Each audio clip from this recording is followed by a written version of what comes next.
Dan, this building has been here for a long time, but it's also been a long time since the Sharks actually played here. Have you been back since the Sharks called this home in '93? Well, in fact, we had a preseason game here that we actually broadcast, and that was against the Buffalo Sabres of all teams after SAP Center had opened. We had already had a preseason game at the Tank, and we had one more commitment up here to have a preseason game against Buffalo. You went back to the Cow Palace. Came back to the Cow Palace for one day. Wow, okay. And I walked in, and it reminded me of the scene from Slapshot where Francine Dunlop walks into the arena, and she said, "Oh my God, I'd forgotten." It's so many great memories of sitting here. But to your point, Yeah. I have been back here. I came back for some San Francisco Spiders games and the San Francisco Bulls when they had a minor pro hockey year after the Sharks left a couple of times. But no, it's been a long time. Not often, right? So No. what are the emotions that just coming into this building bring? Like, what are the feelings and sensations for you? Well, the feelings for me are this is where my National Hockey League career started. Yeah. And so I have so many wonderful memories. I remember speaking to a group of the San Jose Chamber of Commerce and saying how much fun it was going to be at the Cow Palace, and I heard this tittering in the background as if they were saying it wasn't going to be that much fun. And I didn't care because I was in the National Hockey League. Right. And so for me, it was just a lot of great memories. So many different things have happened in this building. We can go through some of those things. Yeah. Some unbelievable games against some amazing teams. And, first time I got a chance to say Gretzky to Curry to Gretzky during a live broadcast. And I remember pinching myself when I was saying that because, again, it was my first year in the National Hockey League. It's not to knock this place because it was important. It was the birthplace of Sharks hockey. But the contrast, to your point, from being here even for 2 years and then going to a brand new San Jose arena, that must have been like night and day. It really was different. And, of course, it made me realize, and it should make every Sharks fan today realize, how lucky we are to have SAP Center. It's still an outstanding building. Now it's one of the older buildings in the NHL. Doesn't feel that way. Doesn't feel that way whatsoever. But back to here, I mean, so many different things. Yeah. You know where we're sitting right now? Tell me. Basically, this was the end of what we would call the club seat area. The seats are currently out. They put them in for certain events. But right behind our camera location is an area that I kind of call Link Gates Boulevard.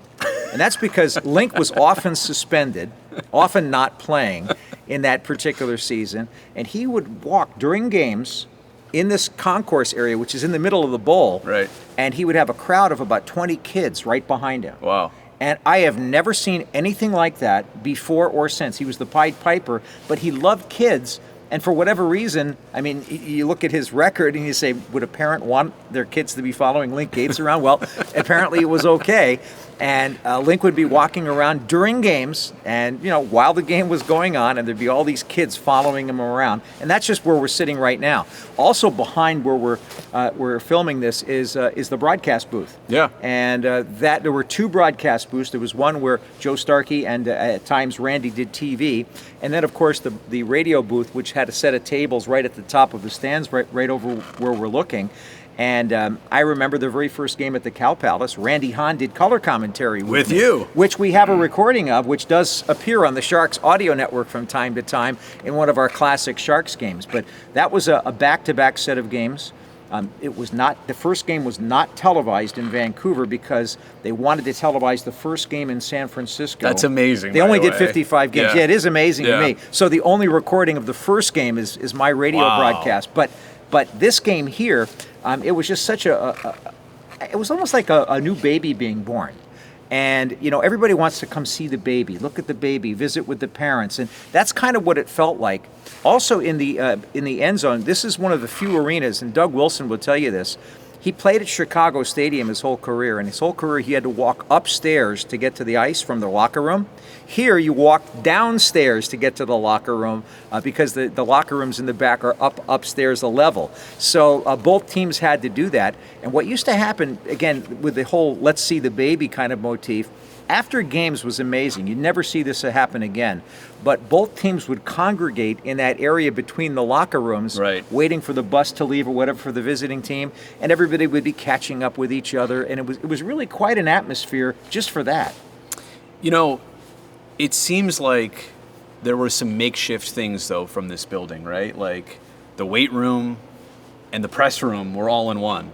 And to your point, The dressing room is upstairs. This wasn't ever perfect, but that was kind of the charm of this place, right? Well, it's also part of hockey history in the Bay Area, because don't forget, the only championship a hockey team has ever won in the Bay Area was the San Francisco Seals, and they played right here in this building. Wow. 8,000 people used to show up, and the old story was when expansion came to the NHL and Oakland built a new building and they started the Seals, the thought was that it was only 11 miles from the Oakland Coliseum to downtown San Francisco, right, using the Bay Bridge. Well, the problem was that it was 11,000 miles the other way, that people weren't going to go there. And this is where all the hockey community was. Right. So it made much more sense to obviously end up in San Jose, which has just been a wild success. Two more things. You mentioned the first game, opening night here, 1991, and the footage of George Gund in the tux with the teal bow tie and the laser show that happened on the ice. Joe Montana and his wife were here. Like, what are the things that still stand out to you from that night? Well, also from that night, there was a figure skating exhibition by Randy Gardner between periods, and he got basically booed off the ice, not because anybody disrespected him, but because these were hockey fans. They wanted to see it. Another memory that I have that a lot of people don't remember is we had a wedding on the ice here during that season.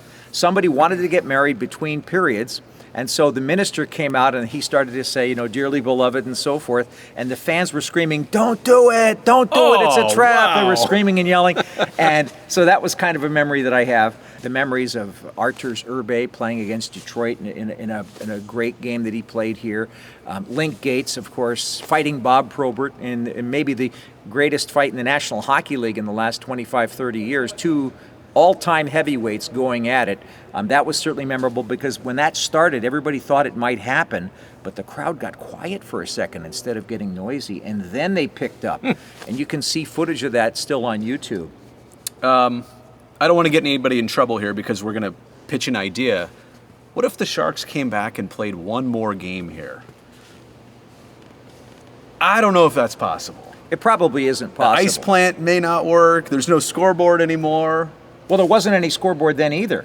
Wouldn't it be fun to see, They put a center hung in. Wouldn't it be fun to relive that? Like, we're getting to relive just walking through it. It would be pretty amazing. I'm pretty sure it's never going to happen. Well, I can tell you this. If they ever were to do something like that, once again, we would realize how lucky we are to have SAP Center. Yep. Players from a different era would see how the other half live. I mean, just thinking about some of this stuff, going back to the players all congregating back behind the building there after games. Remember Doug Wilson coming out with all of his kids, holding on to a couple of his young kids, and Dougie Jr. and Chelsea and Lacey were all just little kids at the time, and Charlie had just been born, and just walking out. It was such an unbelievable atmosphere here of just fraternity, family, feeling like you were part of something special. And I think that that's carried over because being part of the San Jose Sharks history is something special. Yeah. Well, this is special for you to come back here. So thanks, Dan, for doing it. And can't wait to see the rest of the place.